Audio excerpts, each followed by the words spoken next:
예수님께서 우리를 위하여 고난당하신 이 사순절 기간에 예수님이 마지막 한 주간에 어떤 사역을 하셨는지 앞으로 몇 주 동안에 이 말씀을 전하려고 합니다. 예수님은 아버지 하나님께서 온 인류의 죄를 대속하시기 위해서 이 땅으로 보내셨습니다. 가서 네가 대속의 제물이 되어라. 예수님께서는 복종하시고 이 땅에 오셨습니다. 그래서 이 땅에서 33년 동안을 사십니다. 그리고 나서 십자가에 못 박혀 대속의 제물이 되어 죽으신 후에 부활하고 승천하셔서 다시 하늘나라로 올라가셨습니다. 이 33년 동안 중에 30년은 자기를 낳아준 자기의 몸을 빌려준 어머니, 육신의 어머니 마리아와 또 육신의 아버지 요셉과 함께 30년 동안 사셨습니다. 그래서 요셉의 직업이 목수였기 때문에 예수님도 목수로 이렇게 일을 하셨을 것입니다. 이제 마지막 3년은 하나님의 복음 사역을 전하는 일을 하시고 또 가르치기도 하고 또 많은 사람의 병을 고치기도 하는 일을 하셨습니다. 그렇게 하시다가 마지막에 일주일, 한 주간, 이 한 주간의 사역이 우리에게 아주 중요한 사역들입니다. 예수님의 이 3년 동안의 공생의 기록이 마태, 마가, 누가, 요한 복음의 기록이 되었습니다. 그런데 마지막 이 한 주간의 사역이 이 예수님의 공생의 사역 기록 중에 가장 많이 할애하고 있습니다. 그래서 이 마지막 한 주 동안에 이 사순절 기간에 예수님께서 무슨 사역을 했는가, 무슨 일을 하셨나 하는 것을 우리가 더듬어 보면서 우리가 계속해서 다음 달까지 이 한 주간 동안에 있던 사역들을 여러분들에게 주일의 말씀을 선포하려고 합니다. 제일 먼저 하신 일이 예루살렘으로 입성합니다. 예루살렘으로 올라갑니다. 예루살렘에 올라가면은 예수님이 거기서 이제 붙잡혀서 십자가에 못 박혀 고난당하고 죽으시게 됩니다. 근데 그거를 예수님이 모르겠어요? 다 아십니다. 그럼에도 불구하고 예루살렘을 향해서 걸어가게 되는 것입니다. 이 예루살렘의 뜻은 화평이라는 뜻이에요. 이 성의 화평이라는 이 성의 이름 못지않게 정반대로 아주 예수님을 향해서는 화평이 아니라 고난과 채찍과 십자가의 죽음이 바로 이 예루살렘 골고다 언덕에서 있게 됩니다. 이 예루살렘 성은 다윗 왕이 이스라엘 통치할 때에 33년 동안을 수도로 이렇게 통치하면서 정했던 곳입니다. 그래서 다윗 성이라기도 하고 이 예루살렘 성 안에 하나님의 성전이 있습니다. 그래서 하나님의 성 이렇게 말을 하기도 합니다. 예수님께서 때가 돼서 친히 대속의 제물이 되려고 그걸 아시고도 예루살렘으로 입성하려고 하는 때에 누가복음 13장 31절에 보면 곧 그때에 어떤 바리새인들이 나와서 이르되 나가서 여기를 떠나서서 헤롯이 당신을 죽이고자 하나이다. 언제나 예수님을 괴롭혔던 이 바리새인이었는데 마지막 때 몇 바리새인은 그렇지 않은 것 같아요. 예수님께 정보를 제공합니다.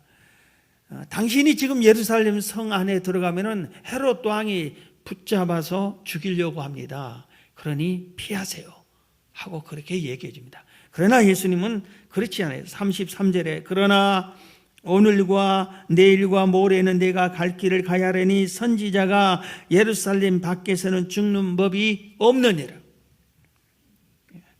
나는 예루살렘 성 안에서 죽지 밖에서 죽지 않겠다.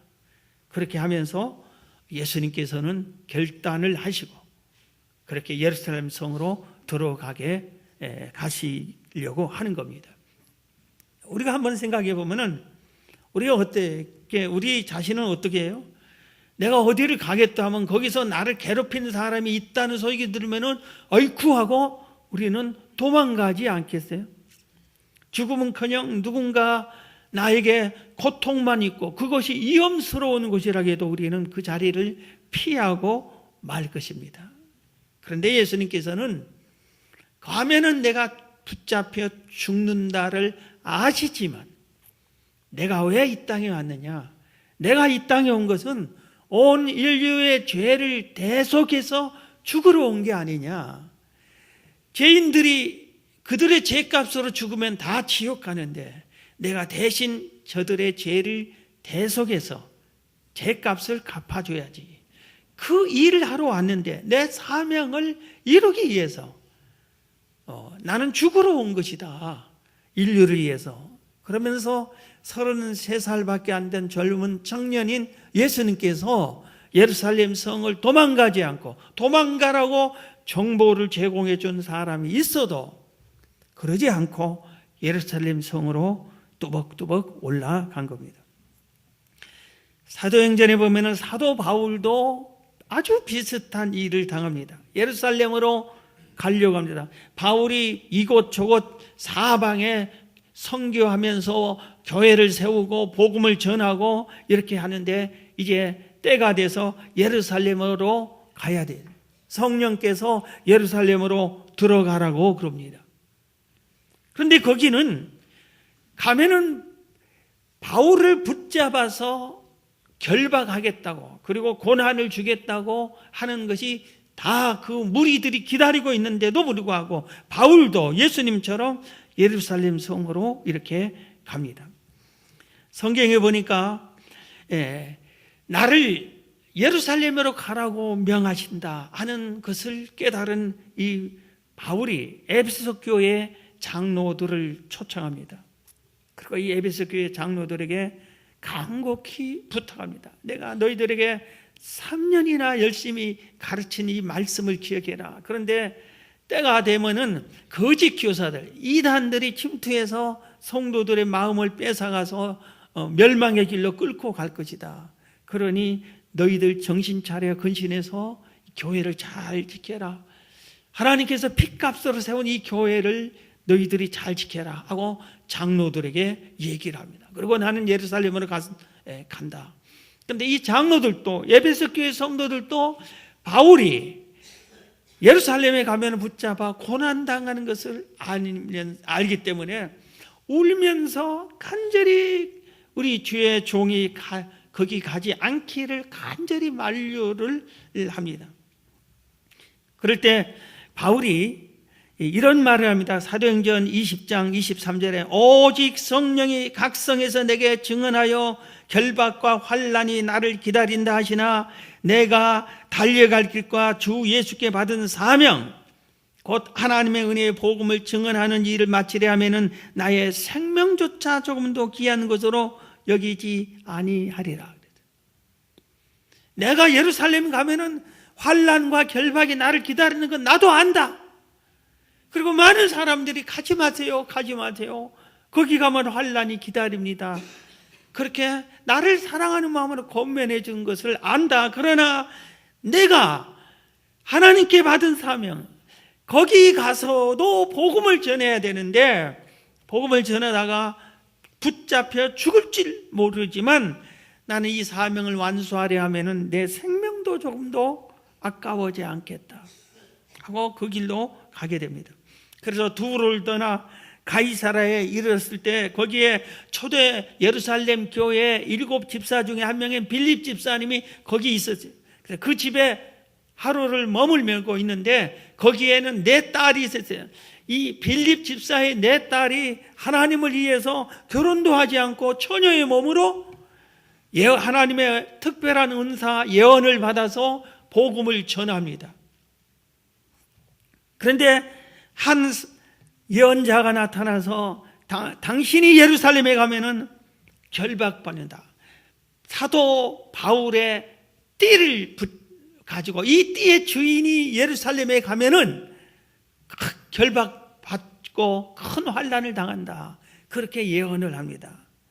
성령의 예언이 예루살렘에 가면은 결박받고 환난 당한다고 함에도 불구하고 바울은, 그러니까 빌립 집사를 비롯해서 빌립 집사의 딸들, 그리고 거기 있는 또 있는 사람들이 또 울며 바울 사도를 가지 마세요. 가면은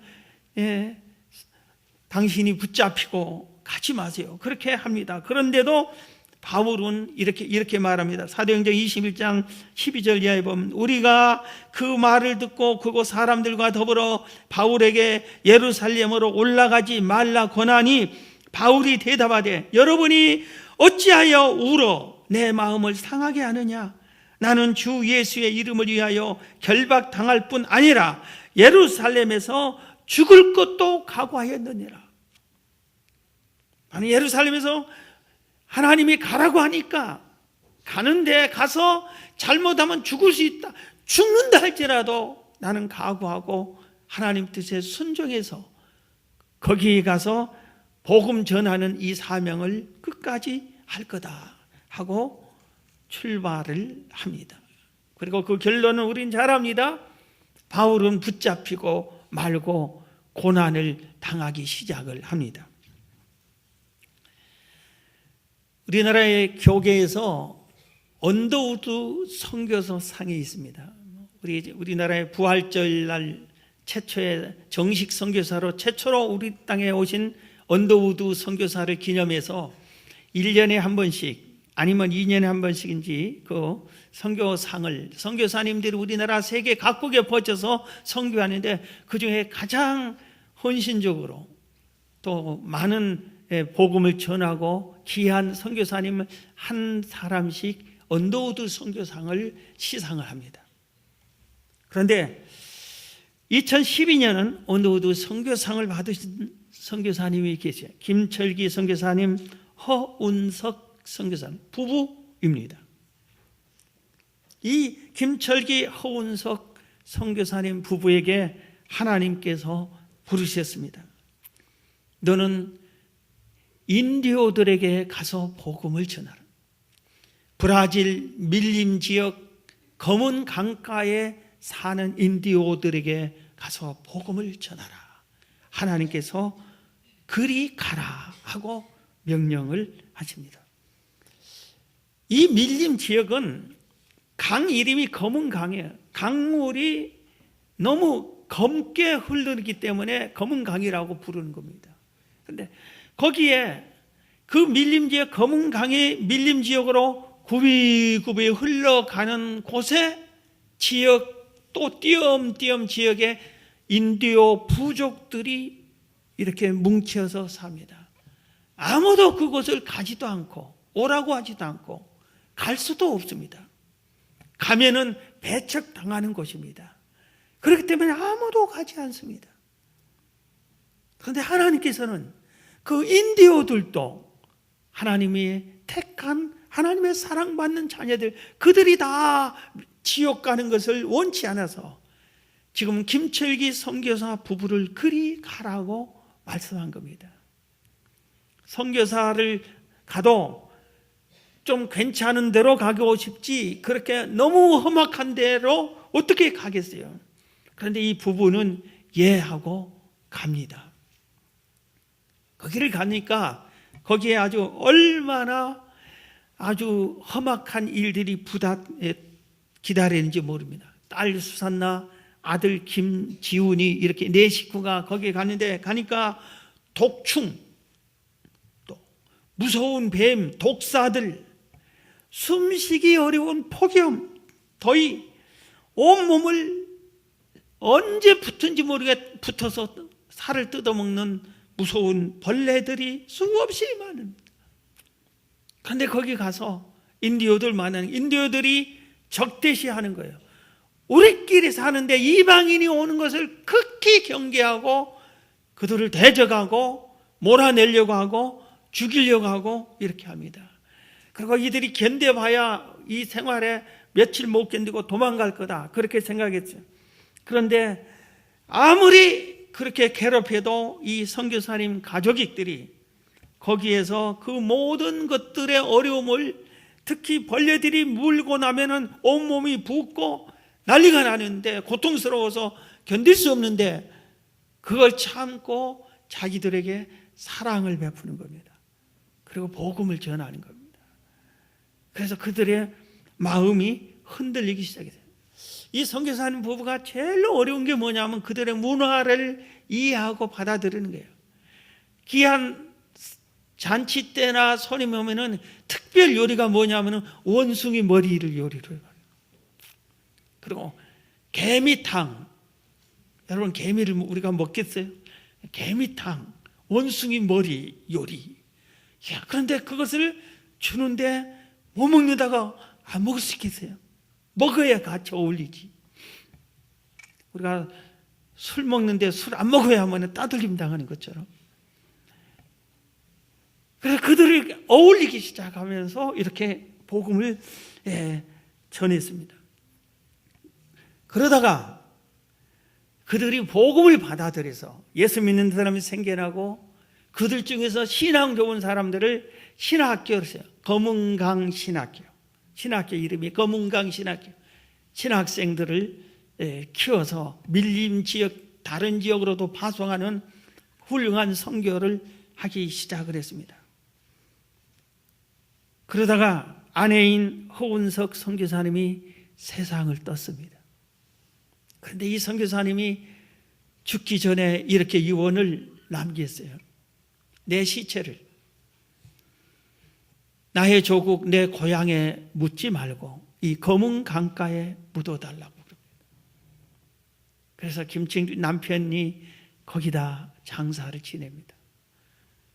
그리고 자기 몸이 불편하면 치료받으러 한국에 왔다 다시 가면서 그래도 다시 그곳으로 하나님이 가라가는 것. 내 아내가 50대에 세상을 떠났는데 복음을 전하다가 정글에서 그 온갖 어려움을 극복하다가 세상을 떠났는데 그런데도 다시 하나님이 가라는 곳이게 가야 할 곳이기 때문에 예수님께서 예루살렘을 가야 할 것이기 때문에 죽음이 있어도 가야 하는 것처럼 이 선교사님도 그 선교지로 다시 갔습니다. 사랑하는 성도 여러분, 우리는 우리가 가고 싶은 곳만 갑니다. 그리고 좋은 곳, 복된 곳, 행복한 곳, 즐거운 곳만 우리는 찾아가기를 원합니다. 예수님께서 제자들에게 이렇게 말했어요. 예수님을 따르려는 사람들에게 누구든지 나를 따라오려거든 너의 십자가를 치고 자기를 부인하고 십자가를 치고 따르라고 그랬습니다. 십자가를 지고 따르라는 이 말은 십자가는 고난이 하나님을 위한 고난이에요. 많은 사람의 영혼을 살리기 위한 핍박을 감수하라는 겁니다. 고난과 핍박과 아픔과 멸시와 천대를 상징하는 것이 십자가입니다. 이 십자가를 지고 따르라 이겁니다. 우리는 흔히 예수 믿으면 복 받고 예수 믿으면 좋은 일만 생기고 그럴 줄 알았는데 예수 믿고 영혼이 복 받고 물질적으로도 복 받은 사람이 있고 질병을 고침받는 건강의 복을 받는 사람도 있지만 근본적인 길은 구원의 길이고 천국 가는 길인데 그 길은 세상 사람들이 편히 가게 해주는 게 아니라 수많은 핍박과 고통과 멸시와 전대를 주는 겁니다. 그래도 그걸 이기고 가고 나만 가는 것이 아니라 그 알지 못한 그들에게 복음을 전해서 지옥 갈 그들이 천국에 가도록 이끄는 것이 십자가의 길이고 주님이 가는 길입니다. 우리도 예루살렘 성을 입성해야 됩니다.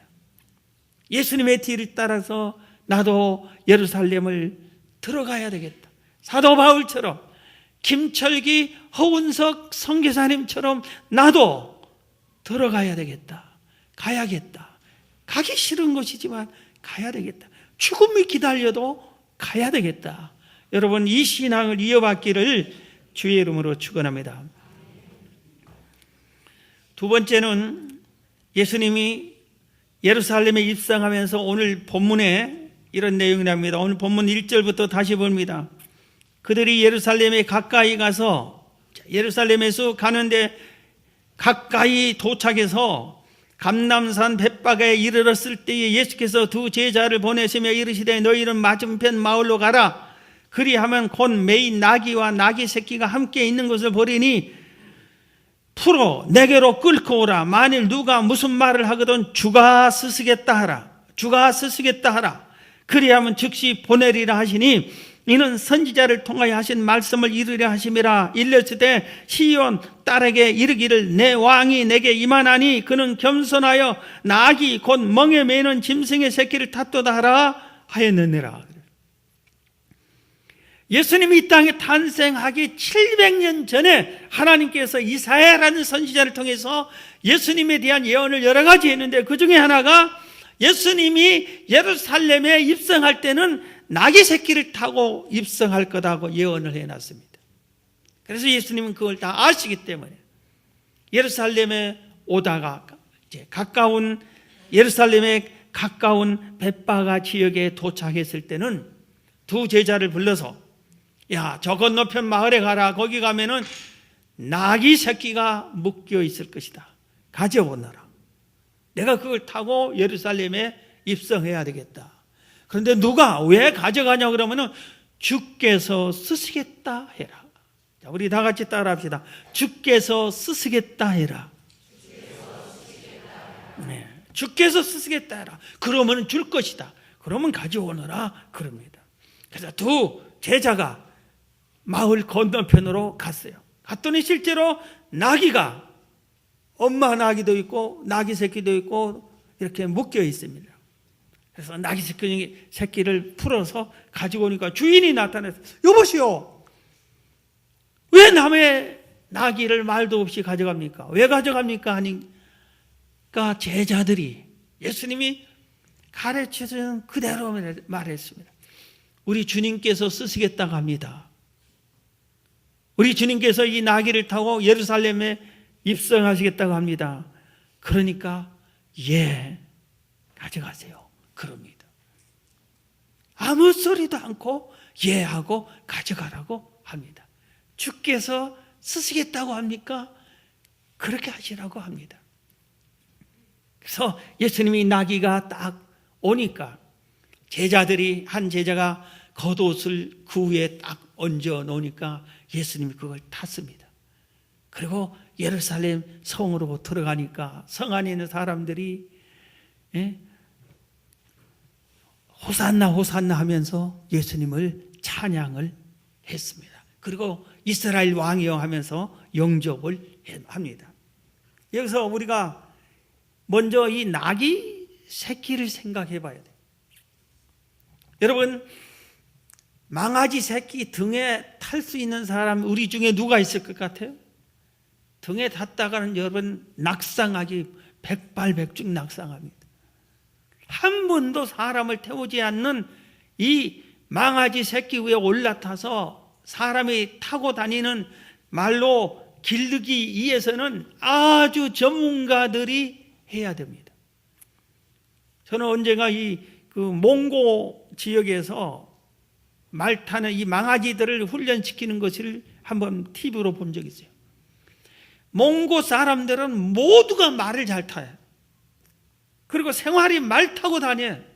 그러니까 손을 놓고도 하고 그 위에 올라서서 이렇게 말 위에 서서 이렇게 쇼를 하기도 하고 뭐 옆에 붙어서 타기도 하고 이렇게 잘 타는 사람인데 망아지 새끼를 타면은 막 뛰기 시작하는데 견딜 수 없어서 그래서 많이 사람들이 떨어져요. 미국에서는 축제가 있어요. 지금도 하는지 모르겠어요.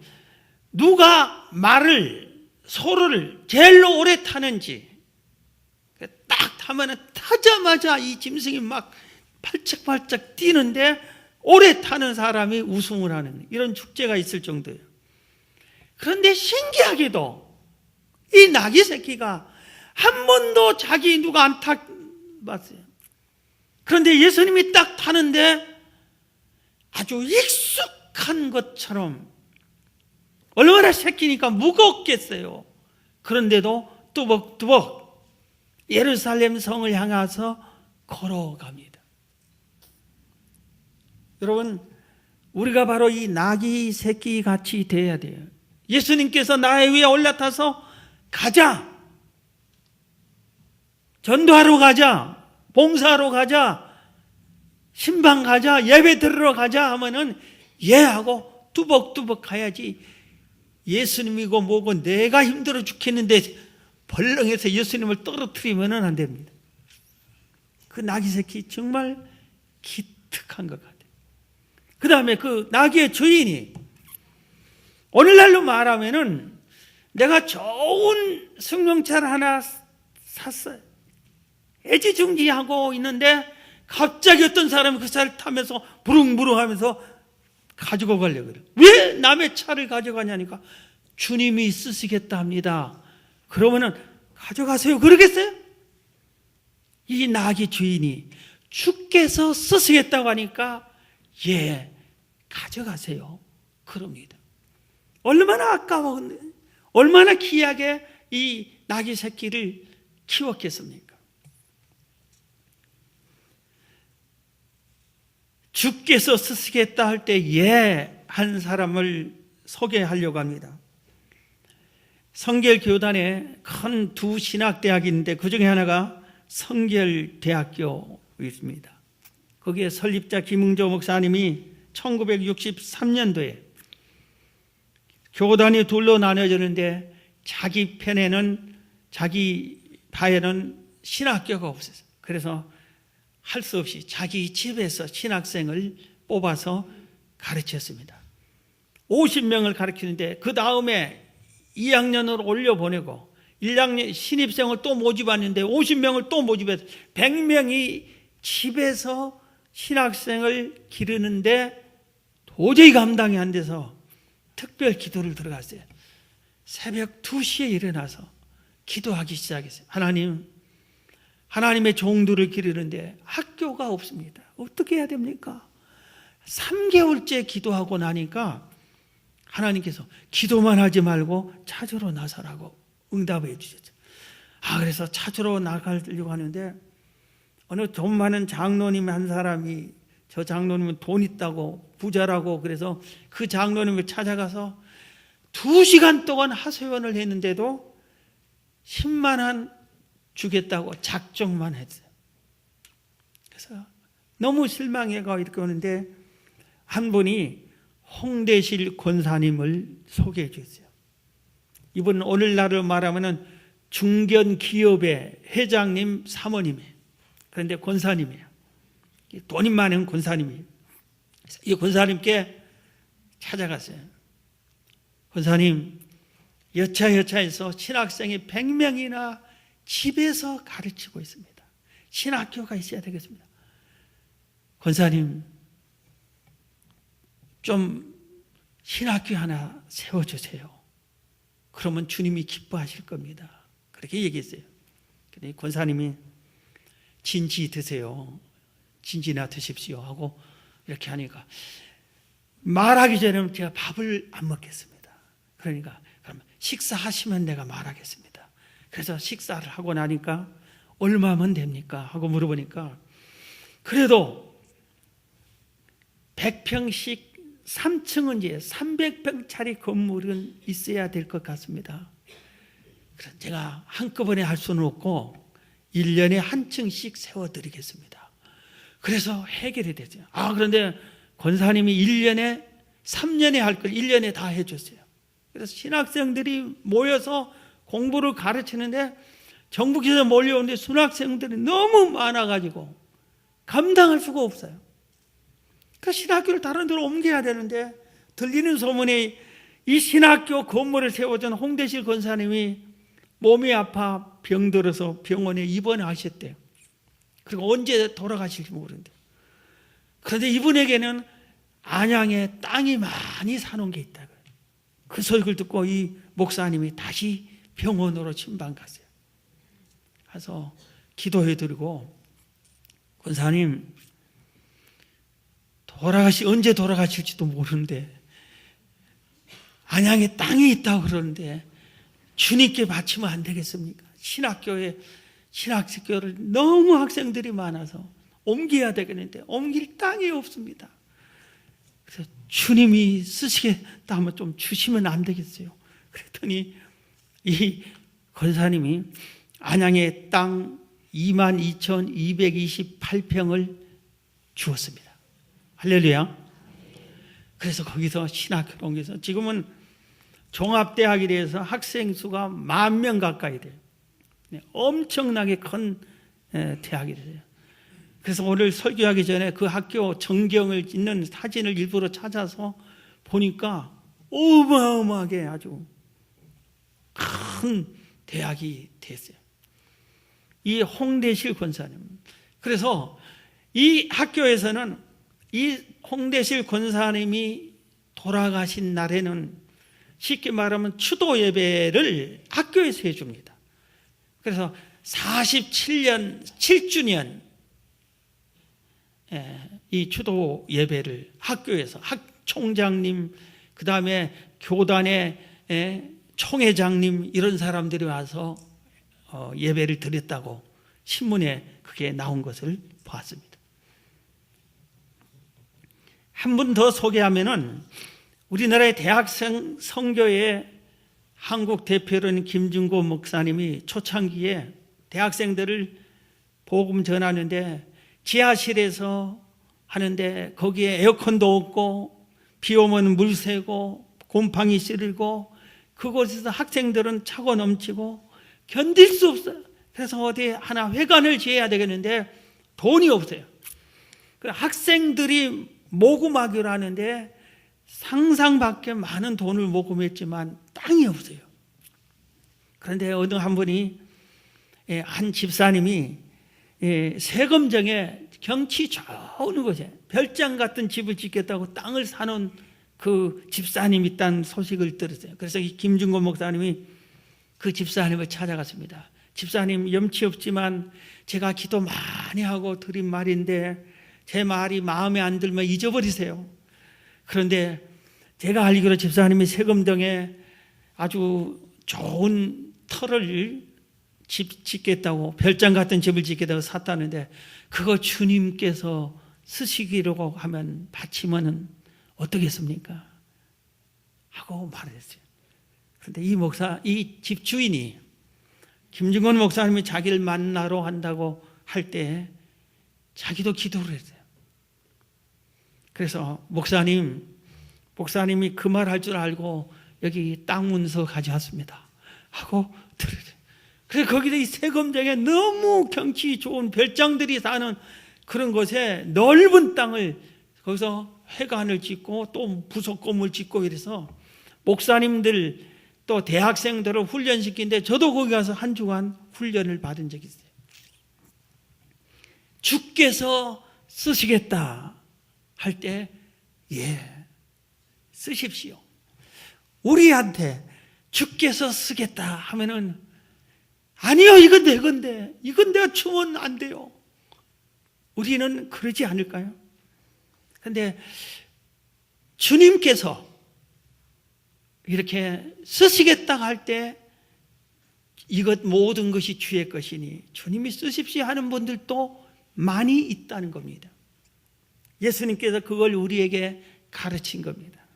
이 세상에 사는 동안에 너희들에게 내가 준 복, 내가 필요할 때는 줄 수도 있어야 된다. 그것을 지금 가르쳐주고 있는 겁니다. 마지막으로 한 가지 더 말씀드리면은 성전을 깨끗이 했어요. 예루살렘 성을 나귀를 타고 입성한 후에 제일 먼저 하신 일이 성전에 올라가셨어요. 성전에 올라가니까 성전에 기도하러 올라가는데 거기에 막 장사꾼들이 막 난리를 칩니다. 이걸 사세요, 저걸 사세요 하니까 이거 싸구려, 싸요, 싸. 이거 깎아주세요, 깎아주세요 소리에 짐승들이 송아지 소리, 염소 울음소리, 양 우는 소리, 그들의 배설물의 악취, 성전이 시장 바닥보다 더 더럽고 냄새나고 난리가 났어요. 그래서 예수님께서 진노하셔서 채찍을 가지고 양떼 소떼를 다 몰아 쫓아버리고 상을 엎어버리고 돈 다발을 다 밖으로 던져버립니다. 내 집이 만민이 기도하는 집인데 아주 강도의 소굴로 만들었다고 호통을 치셨어요. 왜 이런 일이 발생했냐면은 그들이 하나님을 믿는다고 하는 성도들이 하나님의 성전에 와서 예배를 드리고 올 때 제물을 바쳐야 되는데, 제물을 바칠 때 하나님께서는 흠 없는 것, 점 없는 것, 티 없는 것, 첫새끼 이런 걸 다 구별해서 드리라고 했는데 그걸 가지고 오기가 힘들어. 여러분, 의정부에서 예배 들어온 성도님들이 거기서부터 양 한 마리 끌고 온다고 해보세요. 우리 상계동까지 양이 쫄쫄쫄쫄 따라옵니까? 강아지 새끼들도 쫄쫄 안 따라와요. 그러니까 강아지 들고 다니면 어떤 주인을 보면 아주 막 이렇게 애를 쓰고 난리를 치고 뭐 이리와 저리 하고 강아지하고 왜 이렇게 다투는지 모르겠어요. 그런데 염소 새끼 송아지가 끌려오겠냐고. 그래서 그들이 마음이 변한 겁니다. 아무 거면 어때? 바치면 되지 무조건.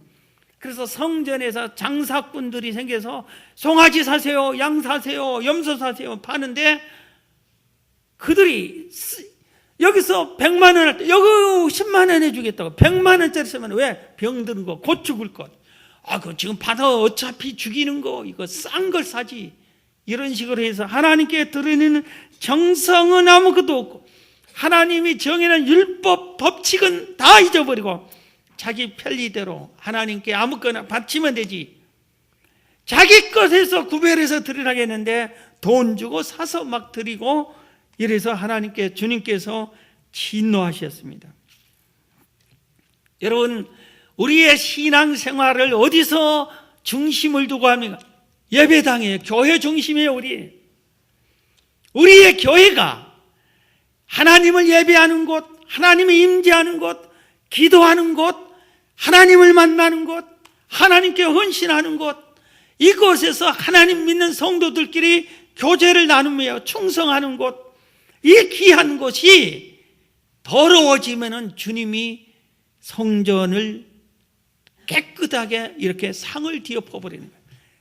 더 이상 안 되겠으면 주님이 성전을 버려버리는 겁니다. 떠나버리는 겁니다. 우리의 성전을, 예수님이 성경은 말하기를 우리의 마음이 성전이고 우리의 몸도 성전이라고 했어요. 그래서 우리는 우리의 몸과 마음도 깨끗하게 해야 되고 우리가 예배 드리는 이 예배당도 깨끗하게 해야 돼요. 여러분, 함부로 막 쓰레기를 버리고, 여기가 찻집이에요? 차를 들고 와서 늘 드리는, 우리 청년들이 주로 많이 해요. 여기가 뭐 대화방이에요? 다방이에요? 와서 얘기들을 하면은 예배당에서 얘기는 세상적인 얘기는 안 해야지. 여기서 또 식사하다가 정치 얘기를 해가지고 선거판이 되면은 네가 좋니 네가 좋니 네 당 내 당, 여기가 뭐 정치판이에요? 그게 아니잖아요. 거룩한 하나님의 집이, 하나님이 임재하는 곳이에요. 자, 말씀을 마치겠습니다. 이 사순절 기간에 예수님이 왜 이 땅에 오셔서 고난당하셨습니까? 우리를 위하고 우리를 살리기 위함입니다. 예수님은 그 고난을 위해서 예루살렘에 입성하셨고 또 주가 쓰시겠다 할 때 주인은 내놓았습니다. 그리고 성전을 깨끗이 하셨습니다. 오늘 이 말씀 들은 여러분들이 주의 뒤를 따라 우리도 예루살렘을 향하여 걸어가는 여러분 되기를 주의 이름으로 축원합니다.